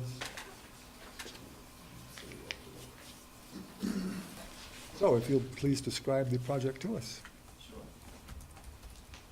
Lila, do you want to turn, or, sorry, Delilah, do you want to turn to the, I think it's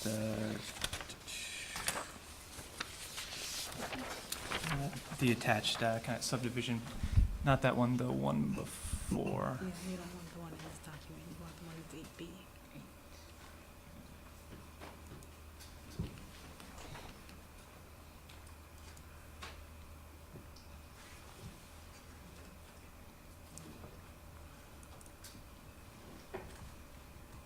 Thank you. So this is a 3-lot subdivision. Parcel B, as already well acquainted with this parcel overall. The city has a option for purchase with Tim McKenzie. The middle parcel is going to be the proposed future city street that's on the official map as a public road, and the eastern parcel will be the proposed community center, and that will and in the other depiction, I think there's kind of a mock-up of both what the public street will look like as well as what the proposed, it's a two-story building will be with the, It's more than two, it's three. Three-story building, so community center. I read through the staff comments and understand there's a couple of questions. The first one is about the consolidation and kind of the two concurrent projects going at the same time. And I'm happy to discuss kind of the city's position on that at this point. We do agree that, you know, it may make sense from a legal standpoint and from a cleanliness standpoint to keep these to be one application. But the city has some concern that there are issues that have been discussed about in the conditional use about the eastern side of the property, and that's something the city doesn't really want to have to kind of go along with. This is a public project. We'd prefer to sort of have our application be separate, so our application can move forward. That's, I guess, comment on that. I don't know if you I think that's it. Until this earlier part of this hearing, I didn't quite understand why we were doing this separately, and now I begin to understand, because we're really, the larger project is setting precedent, and I think there's more process involved in that. What we're doing here is more discreet, so I think now I begin to understand why being pursued by city staff. Yeah, and the second comment was about the what type of street the public right-of-way would be. The proposal the city has is a 60-foot right-of-way that would be a support street. And in Article 11, transect zone street typologies, I think the kind of role in community, the definition of a support street itself, I think kind of identifies what I think frames it well, that this is a perpendicular from the primary thoroughfare, which will be Market Street, and it will have kind of harmonious transition from the high-activity Market Street to this, will be a little bit more pedestrian, talking about kind of a 25-mile-an-hour road that will service the school property. There's also a proposed curb cut on about midway up in the subdivision for the eastern part of parcel, the remaining Lot B. So it'll service the property, the school property, as well as some parking area that's in an easement area behind the proposed community center. So those are kind of the reasons. It's also compatible with similarly sized planned streets Mary Street is also a support street, and we also think it will kind of work in a secondary role to Garden Street. So that's kind of the concept behind that. It'll be a two-way street with parking, green strip, and then sidewalks on either side.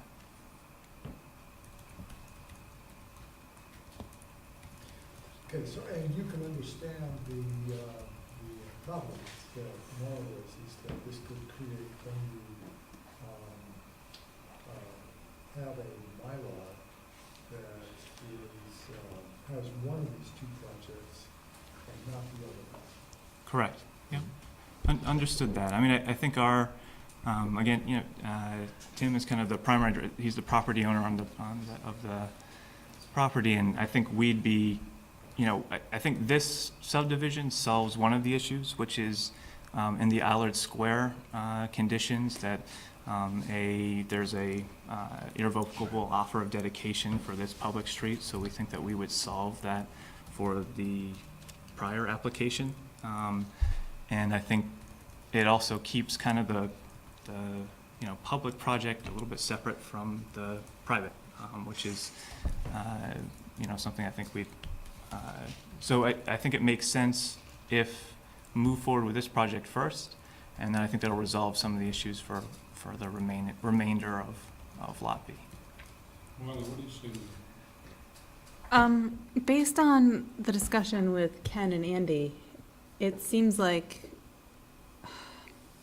there's a potential that they could come to some sort of agreement, they being this set of applicants and that set of applicants, could come to some sort of agreement where this set of applicants is on top of their game and gets that Mylar in before we get to preliminary for the other one. And then that issue of title and Mylars goes away, right?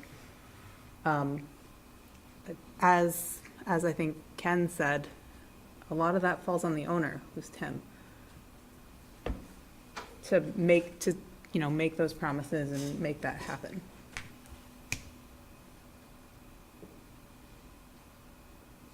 You're looking at me like I said something crazy. Well, it's not just crazy, I don't. Not just crazy.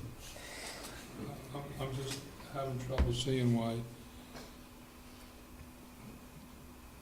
as he says, we can't just focus on the public project, get that done, and then it's the private applicant's job to work around the facts established by the public project. I mean, you can do this, this is a sketch plan, right? You could crank out a preliminary application quickly, turn this around a few weeks. Preliminary and final are fully drafted. Preliminary and final are fully what? Are fully drafted. Drafted. So, I don't know, does anybody else have a feeling about it? I think it's a private project, a public project on a private parcel, and therefore it makes no difference that it's public. It should go through the process the way it goes through the process. So I don't think public has anything to do with it. I can see these guys going faster, and as I said earlier, from my perspective, whoever gets there first has to file the Mylars. And then the one that comes along has to redraft the Mylars to reflect the earlier change. Yeah, the problem is if the board approves a Mylar, it can't be changed without coming back in front of the board. So It would have been in front of the board again, because the second project would have been subject to the second project to file. We just have to make that, these guys zip along and in 2.5 weeks are completely filed. Then we make a requirement of the second one to be coming along, or still working their way through to revise the Mylars. it's funny because I feel like I'm arguing, I'm gonna put on my John Wilkins hat and say, that's awfully idealistic of you, John. Yeah. I agree. I think that's a perfect scenario. They're both here. We got to work with them. These guys are going to go probably are going to go faster. I think realistically, we can't hold up one project for the other, whether it was public, private, it doesn't make any difference to me. We have to find a way to make it happen. That's my take, is we're not here to slow up projects. We're here to make sure that they're done right.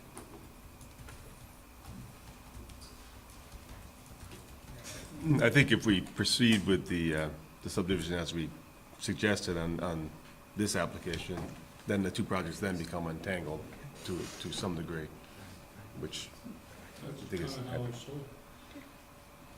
You know, these are the facts that, you know, they're there first, they'll establish the facts around which the other applicant needs to work.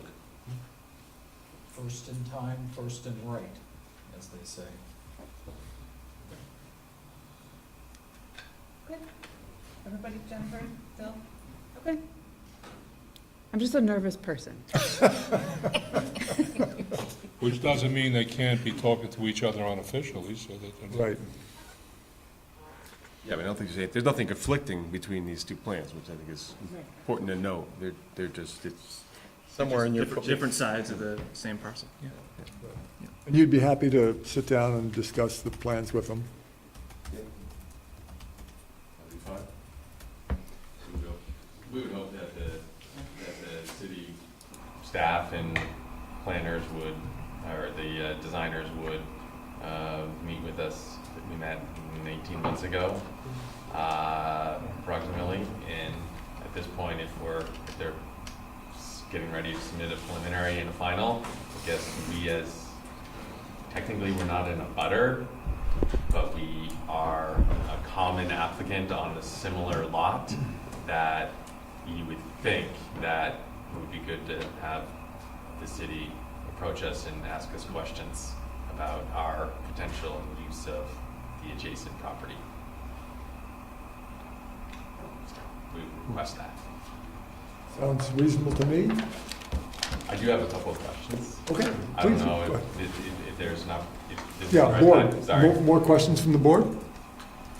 Hearing none, go ahead.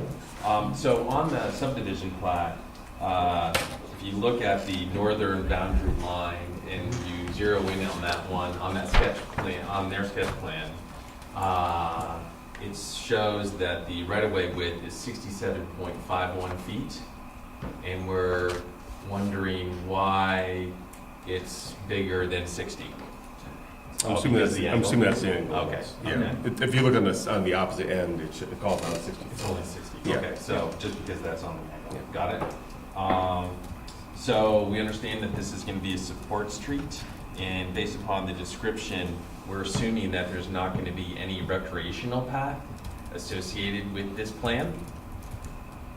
Because if you add the recreational path, that you're going to be over the 60 feet right away? We are planning for a temporary recreational path to service the school district.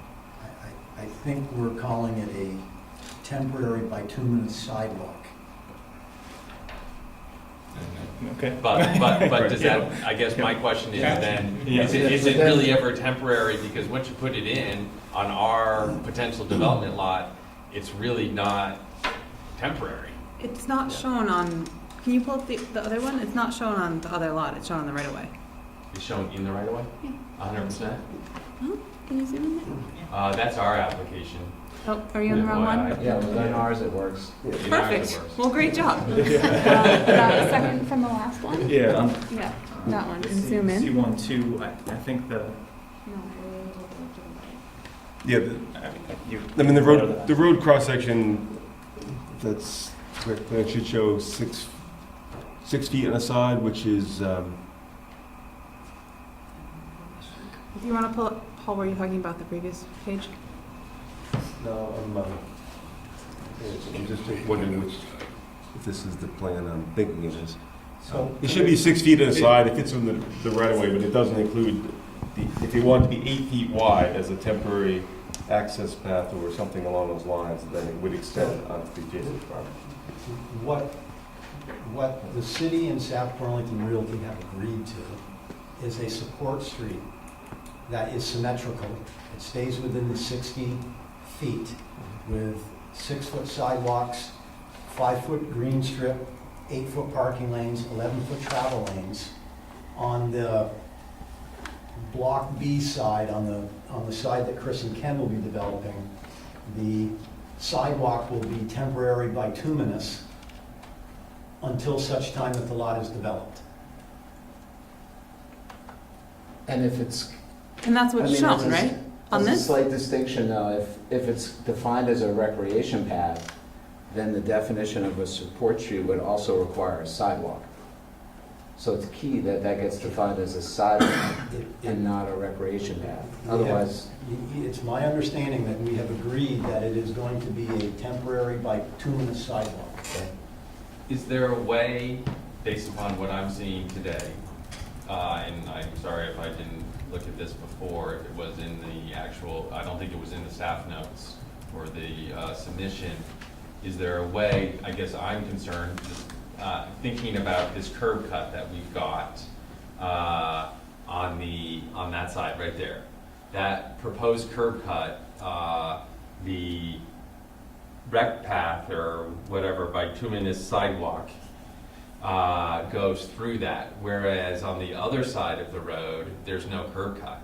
So is there a reason why, if we're promoting recreation use and, let's be honest, it's a school, we're going to promote these kids to use this, is there a better way to get them into the school versus crossing over an access point where we're potentially going to have 250 residential units? Well, so Tim's point is that it's not a rec path. It'll be a standard 6-foot wide concrete sidewalk on both sides of the street, symmetrical. Yeah. In the final condition. In the final condition. So students will be able to walk equally on either side, and if they feel that it's less safe on the east side, they'll walk on the west side. Yeah, we did spend quite a bit of time working with the school on talking about how kids would access, and there was a preference for walking up that side because there's fewer interactions with cars and crossings. There is the one now, that was kind of a late add in there, but. Yeah, I think we want to be careful about that access point. What do you mean? But that sidewalk, Well, I mean- permanent 6-foot sidewalk, and Paul, correct me if I'm misunderstanding, but that permanent 6-foot sidewalk, concrete, will be built when development on the adjacent lot happens. So we're not going to be seeing that bituminous when that 250 residential units exist. It's until that 250 residential units exist. Correct. Correct, that is the plan, yeah. One comment related to kind of combines the time we spent earlier in the meeting in terms of the limited curb cuts on Market Street.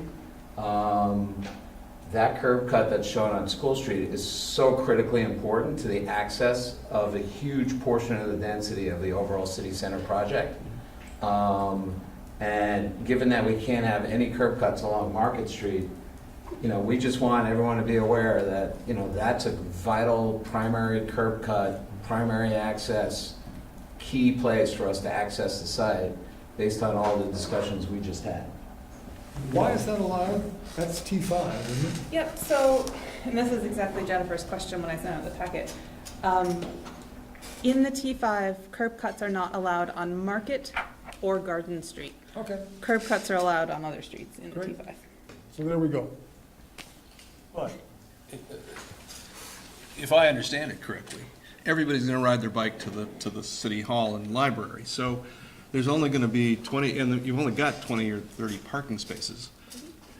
It's not very many. It's 30, 35 parking spaces in the back. And Allard Square is senior, Yes. so there's not going to be a whole lot of traffic coming and going from there. So theoretically, you've got almost no traffic going up and to the left, and you got a ton of traffic going to the right. I'm with you guys. I think if you're gonna have any kind of rec path, you put it on the side that's gonna have less traffic. But they're not going to have a rec path. This is a They are at the beginning. until such time as the side that generates the traffic is developed. I just think it's far safer on the other side. Don't you think that whether it's sidewalk or rec path, it doesn't matter, the kids are gonna go on Whatever's most- some path to get to this school? And what I would contend, and seeing this for the first time tonight, I'm maybe off base here, is that I am concerned about that access, and because of our build-to requirements, we're gonna have buildings up along those streets as well. So we're gonna have front porches, we're gonna have stoops and all sorts of stuff And it seems to me a bit short-sighted to think that that sidewalk on either side is really going to be satisfactory for school access.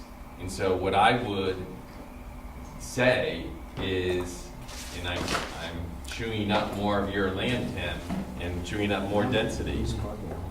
Yeah, we could, we could lose the parking on the eastern side of the road and create, or western side of the road, maybe it's on the western, and therefore you would have enough space for an actual recreational path. Yeah, I guess that could be discussed. I think, you know, now you're zoomed out, though, you can kind of see the reasons why we're talking about keeping it to the east side. You know, the access, that way takes it across on the outside edge, and there's fewer interactions crossing parking lots in the various drive lanes. If you went the other direction, you're crossing in a couple of locations, drive lanes. So this is a simpler in terms of number of crossings. And I would agree with you, especially if you consider what the school board and the city council developed, which was a memorandum of understanding that said that that was not going to be a primary access point. Well, what we're telling you here is that is the primary access point. And there's a conflict between what is passed, you know, per the form-based code to the eastern side of the road. We need that as an access point. So I guess I'm concerned that the memorandum of understanding that the school district has signed along with the city council says that that access is only going to be an out access, secondary. Yeah. Well, that's a problem for them. What does that mean? So and if they have that, then they also say, oh, now I know, because that is a secondary use, therefore that recreation path should go on that side. Well, what we're saying is, hey, it's a primary use. The school board recognizes, and it's in the final definitive agreement, that it will be a public road. Okay. And what's, you know, and that comes with all the, you know, public purpose and access.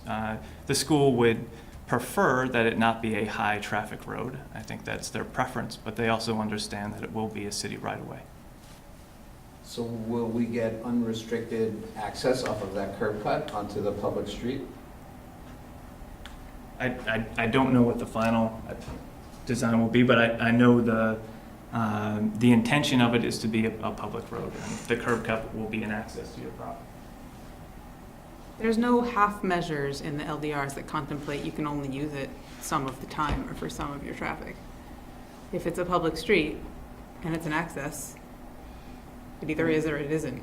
Yeah, I mean, you understand the school board's perspective. They don't want a ton of traffic on that road because that's also the access to their property. They would prefer that primary access for the high-density area that you're developing be coming from some other area. But we can't come in from anywhere. We But no, can't come we in on Garden just talked Street. about the challenges and the LDRs around. Yeah. I think our feeling is, though, it's key for there to not be a misunderstanding or a miscommunication because information hasn't been adequately forthcoming and vetted. And, you know, for example, the agreement between the city and the school that suggested that that curb cut be only secondary access, while the form-based code really precludes us from having any other access, is concerning to us. Well, can you go back and clarify that with the school board? This was part of the ongoing discussions during the drafting of the definitive agreement, and the school board is fully aware that it will be ultimately a public right-of-way. But it sounds to me like you're evading, not addressing his issue. Is there a memorandum of understanding that says it's going to be a secondary access? The definitive agreement. He's nodding yes, and you're No, not. I don't know the answer to that. This is a fact, one way or the other. Yeah, I mean, it is a, I would define it as non-binding preference of the school board. And is it And- that way in the agreement? And that is the way it is written in the agreement. And we are now planning to essentially say, thank you, you can have your preference, but that's not what it's going to be. That's what we all understand to be the facts. And does the school board understand that to be the fact? It Or would be will they good if soon? The school board understood that to be the fact going in. The school board, my understanding, and I can't speak for the school board, but my understanding is the school board has always been aware that ultimate street design and will be, for this portion of the property, for the part that will be a city right-of-way, will be, they have no veto power over what goes in there. That's a different question than whether we have, you know, I'm trying to come up with something that's not a four-letter word to describe the collision you're gonna have down the road with the school board. You got enough problems with the school board. You don't need this one too. Someone needs to go back and clarify and say, look, fellas, that ain't how it's gonna be. So Frank is urging communication. As the plans become clearer for the other applicant, Frank is simply urging that, that the clarity that's coming forth be shared with the school board. So, anything more, Frank? Did I interpret that correctly? You didn't even listen. That's all right. I always listen. The rest of what you see on the site plan here, the school board does have, for example, the design of what's on their property in the easement area just to the north of the, what's being called School Street. School does have veto power over design elements of what occurs in their easement. Yeah, I think it's fair, what's shown on school property, the reconfiguration of the parking lot, and also the configuration that's shown for the parking within the easement. We spent quite a bit of time working through that with the school. I think they're happy with the circulation pattern. Right. Yeah, and that's certainly draft at this phase. Other comments, questions from the public? Dave Crawford. Dave Crawford, as a member of the public. I'd just like to say, it is very comforting as a private citizen to watch the boards, the developers, the architects, the engineers really communicate in a very, very courteous manner. Forcefully, but always choosing words that don't get people worked up on the other side of the deal. I am very appreciative of that as a member of the public. Thank you. And that goes with the board's action also, and the staff. Other comments, questions? So I think you guys don't need a continuation. You're ready to go. You'll be, preliminary and final, you'll be coming forward. Correct. Yes, go ahead. I think in the staff notes, there was some discussion about building frontage and build-out frontage. And I was wondering, you know, having worked through some of those challenges on our side, like, how does that apply to this application? I could. Go ahead. Yeah, my understanding is that in the future, that's just to the north, that's that property that's part of the easement area, what I call it, with the between the city and the school district. But that's coming, yeah, right there. So so there's a question about the parking area behind the new community center and future frontage on what is being called School Street. So if there ever is redevelopment of the Marcotte School property, there may be challenges based on the current draft of the site plan here. I think the issue may be even stronger than what Andrew's saying, actually. And so this is the first paragraph on page 2 under zoning district and dimensional requirements. I guess it's the second paragraph. So while staff considers the planned access drive for the building on lot B1 appears to be too close to the planned access drive for the school, the access configuration is not the subject of this application. Similar to Ken's point, there's the frontage build-out issue, same as was discussed for the other application. This subdivision, the subdivision of land, does not affect that frontage issue, because the line, if you can point to this on the screen, the existing property line is here. And so regardless of where they drop the subdivision line, be it here or somewhere else, it doesn't affect that frontage build-out issue.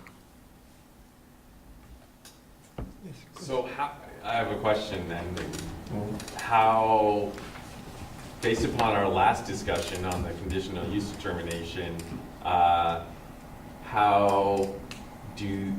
they're gonna subdivide off the parking area lot? No, that's not part of this application at No, all. but they will have to, right, for the school property, off the school property? They've shown it as an easement.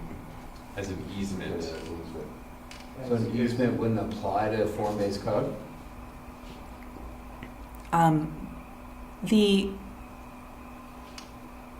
That hasn't been contemplated because that subdivision, that easement is not part of this application. But there's lots of building improvements, so the improvements need to be permitted. So the lot that they're proposing to subdivide has greater than 85% frontage build-out. But the if you added that other easement area, it wouldn't. Right, if you added the parking lot width, right, so that's 50 feet, let's call that width, and you added the green space and the sidewalk, therefore the development area wouldn't meet the build-to requirement. But there is no alternative subdivision proposal which would. Okay. So, no, okay, we get into some murky waters with our paths on, that we just talked about on conditional use determinations and easements and how that goes. You've been continued to June 16th. Yeah, And it's 9:03. I know, I love this stuff, you know, I'll sit here all night. There's one thing that I think Ken and I really want to make very clear about this application. We're not here to oppose it. What we are is concerned neighbors, and we want to make sure that the school district, the city, and our residents and retail users are all speaking the same language and understand what is being proposed. And we just want to make sure that all that is being taken into consideration, that the public piece needs to also incorporate all the pieces around it. Yeah, Chris, just to add a little bit to that, I think you didn't say this, but I think you intended to say that everybody should be playing by the same rules too. 100%. And there's some questions on that. They don't come in front of us, but there's some questions on that. Well, John, would you articulate your questions on that? Sure. If Chris and Ken decided to build this building and it was private and wanted to do it, it would be 2 parking spaces per 1,000 required, just 50-ish thousand square feet, right? Okay, so you're talking about parking, not frontage then. Different subject, right? It's all part of the same rules. It's all the same rules. See, he was exercising his right to make public comment, and I don't perceive this line of discussion as public comment. I think it's something properly raised on June 16th with this board. But kind of pulling on this thread, rather than use parking as an example, if we were to propose 2 curb cuts directly on top of each other. You mean the applicant is coming back on June 16th? Yeah. To discuss it? We would not be allowed to propose this project because of the easement and the parking requirements. And the open space. the lack thereof. So, sorry. We love the project. We just want to make sure that it works cohesively. Okay. So no need for continuation. You come back preliminary final, points taken. And we'll see you back. I move, do we have to move to close this, Ken? No. That's our, It's just a wave. That's it. Thank you very much. Thank you. Take care. Item number 9 on the agenda, final title application SD 19 of SBRC Properties to subdivide a 27.8 acre parcel into 2 lots of 6.2 acres and 21.2 acres at 284 Meadowland Drive.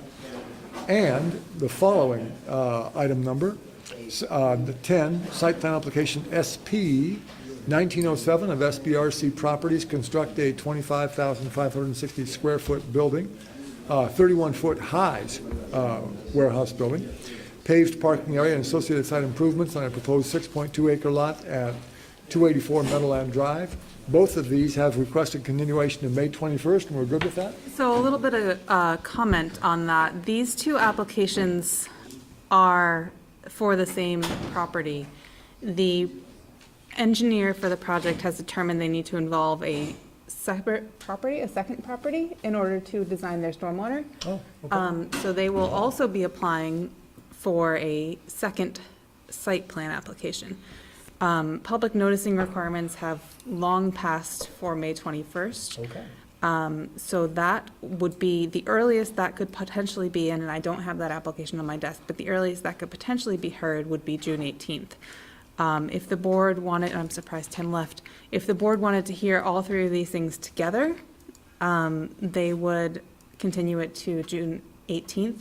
Tim's point that he made when I discussed this with him, he's the owner of these properties, was that if the board hears these 2 on May 21st, many of the issues can be knocked out and the discussion of these 2 can be briefer on June 18th. But he is in agreement with the idea that if they're heard on May 21st, they would have to be both continued to June 18th. So it's up to the board, either hear them all in one shot or hear them twice, with hopefully the second time being brief. And then in order to do May 21st, the staff has identified some issues with these applications. The applicant has said they will submit new plans to me addressing those issues by this Friday. If those plans aren't to staff by this Friday, it might be a slightly messy hearing on May 21st. If they do deliver on their promise, it'll be a fairly clean hearing on May 21st. So lots of background. Bottom line, up to you guys. What do you guys think? June 18th. June 18th, let's go with that. June 18th. Continue both of these to June 18th. Entertain a motion. So moved. So moved. And? Second? Second? Very good. It's been moved and seconded. We'll continue these to June 18th. All in favor, say aye. Aye. Opposed? All right, next item on agenda, minutes of April 16th is what I'm seeing, right? Just April 16th. That's correct. Okay. So we've all had time to read these. Comments, questions, edits? Hearing none, I'll entertain a motion to approve the minutes of April 16th. So moved. It's been moved and seconded to approve these minutes. All in favor, say aye. Aye. Aye. Opposed? Last item on the agenda, other business, consider clarifying amendments to the DRB rules of procedure. Everyone had a chance to read those? I would like that to be continued further. That's fine with me. Do you ever? So we're not gonna have time until we have new members, is the repercussion of that. Yeah, I just don't feel that, speaking for myself, I'm not sharp enough to handle that right now. It's just too late at night. Yep. Okay. So, continue to, are you saying like July 15th or something? Or whatever the date is? Yeah, whatever it is. How about, it's not an item, it's not an official item, it's another business. So if you guys want Carry it to over. leave it up to me to fit it in when there's room? Yeah, just carry it over. Try to do it toward the beginning of the meeting rather than at the end.